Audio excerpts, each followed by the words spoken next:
কেড়ে নেওয়ার মতো বয়ান। এরপর আবু জাহাল কালেমা পড়ে না। আমি বান্দা তো নাম্বারের বাইরের মানুষ, আমার কথায় সব হেদায়েত হবে এটা চিন্তাও করা যাবে না।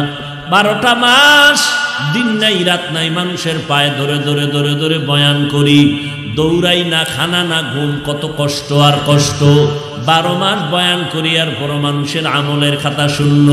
জুমার দিন খতিব সাহেবদের বয়ান, পীর সাহেবদের বয়ান, দাওয়াত ও তাবলীগওয়ালাদের বয়ান, আমাদের বক্তাদের বয়ান, এত বয়ানের পরও আজ মুসলমানের আমলের খাতা শূন্য।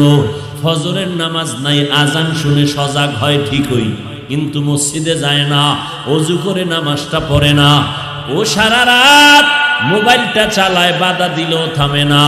মা যদি কয় নামাজটা পড়, নামাজ পড়তে চায় না। আর সামনে আসতেছে শীতের রাত, ঠান্ডা পানি দিয়ে ওযু